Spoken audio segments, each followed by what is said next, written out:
Hello guys, welcome to my channel. আবারও তোমাদের সামনে নতুন একটি ভিডিও নিয়ে হাজির হলাম। নবম শ্রেণীর শিক্ষার্থীদের বাংলা বিষয় নিয়ে আজকে তোমাদের আলোচনা করব তোমাদের বিপরীত শব্দ নিয়ে। তোমাদের অনেকের মধ্যে বিপরীত শব্দর মধ্যে সমস্যা আছে, যে স্যার আমাদের অনেক শব্দগুলো আমরা খুঁজে পাই না।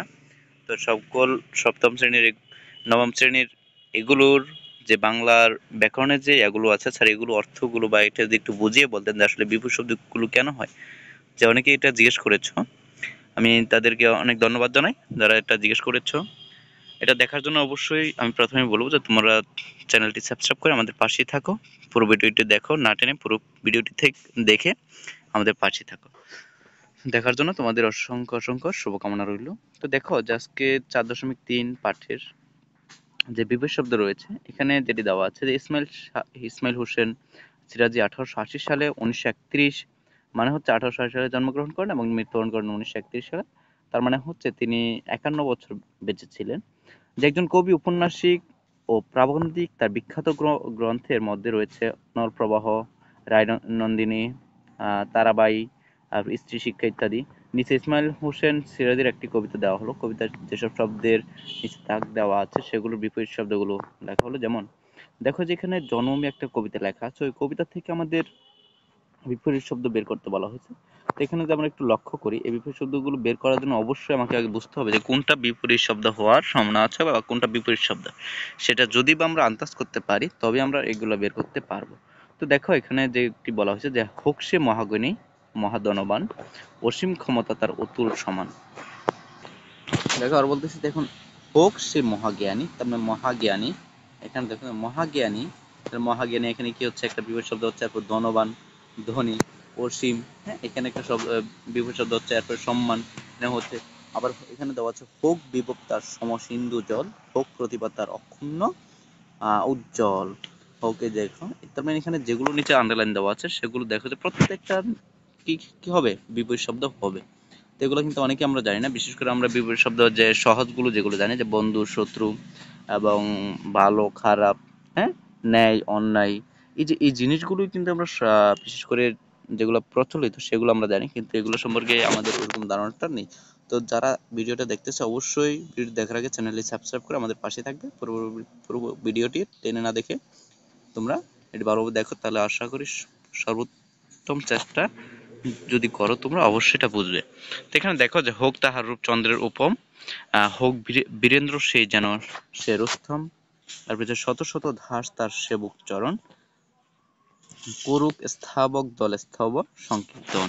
তো এই যে কবিতা থেকে এখানে দেখো যে প্রত্যেকটা এখানে তৈরি করা হয়েছে, তোমরা এগুলো দেখবে, ভালো লক্ষ্য করবে। তো এগুলো কিছু কিছু তো আমাদের এগুলোর সাথে মিল আছে। তো এখানে দেখো যে যেসব শব্দ পরস্পর বিপরীত অর্থ প্রকাশ করে সেগুলোকে বিপরীত শব্দ বলে। মানে হচ্ছে যেসব শব্দ পরস্পর বিপরীত অর্থ প্রকাশ করে সেগুলোকে বিপরীত শব্দ বলে। এক কথায় মানে বিপরীত জিনিসটা বোঝাবে, মানে যেটা হ্যাঁ তার মানে না, তার মানে বিপরীত, মানে ওটার বিপরীত জিনিসটা বোঝাবে। আশা করি তোমরা বুঝতে পারছো বিপরীত জিনিসটা কি। বিপরীত শব্দ একে অন্যের পরিপূরক, যেমন জীবিত, মৃত, গভীর, অগভীর, স্থির, গতিশীল ইত্যাদি। এসব শব্দ যুগলের একটা বৈশিষ্ট্য হলো এগুলোর একটিকে অস্বীকার করা মানে অন্যটিকে স্বীকার করে নেওয়া।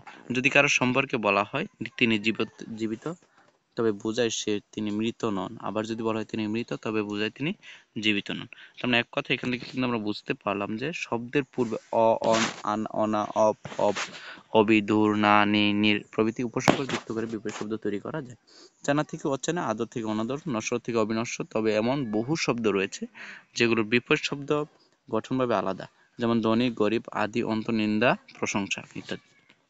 এখন দেখো যে আমরা জানবো যে এখানে বিপরীত শব্দগুলো, যেমন অগ্র, পশ্চাৎ, অচল, সচল, অজ্ঞ, বিজ্ঞ, অতিবৃষ্টি, অনাবৃষ্টি।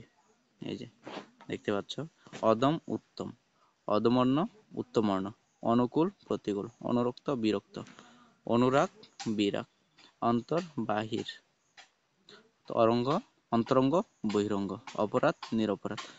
তারপর হচ্ছে অপ্রতিভ, সপ্রতিভ, অভিজ্ঞ, অনভিজ্ঞ, অর্থ, অনর্থ, অল্প, অধিক, অস্থ, নাস্তি। তারপর হচ্ছে আকর্ষণ, আকর্ষণ, বিকর্ষণ, আচার, অনাচার, আত্মীয়, অনাত্মীয়, আদান, প্রদান। এখানে দেখো যে আমরা এই পাশে এগুলো শেষ করলাম, এখন এই পাশে এগুলো দেখবো। যেখানে যেটা রয়েছে আপন, পর, আবশ্যক, অনাবশ্যক, আবির্ভাব, তিরোভাব, আমদানি রপ্তানি, আয় ব্যয়, আশা নিরাশা, আশু বিলম্ব, আস্থা অনাস্থা, ইস্তফা যোগদান, ইহলোক পরলোক, ইহা উহা, উচ্চ নিচ, উৎকর্ষ অপকর্ষ, উৎকণ্ঠা স্বস্তি, উৎসাহ নিরুৎসাহ, উত্তর দক্ষিণ, উত্থান পতন। এখানে দেখো যেগুলো এরপর আরো রয়েছে উদয়, অস্ত, অদিষ্ট, নিরুদ্দিষ্ট, উন্নতি, অবনতি, উপসর্গ, অনুসর্গ। এখানে যে বিপরীত শব্দগুলো নিয়ে আলোচনা করলাম, আশা করি তোমরা এখানে খুব সহজে বুঝতে পেরেছো। আবারও তোমাদেরকে বলতেছি, এরকম নতুন নতুন ভিডিওগুলো যেন আমরা তোমাদের ফ্রিতে প্রোভাইড করতে পারি, সেজন্য চ্যানেলটি সাবস্ক্রাইব করে আমাদের পাশেই থেকো। তোমাদের অসংখ্য ধন্যবাদ পুরো ভিডিওটি দেখার জন্য। তোমার সুস্থ থাকো, ভালো থাকো, তোমাদেরকে ধন্যবাদ। আবার দেখা হচ্ছে।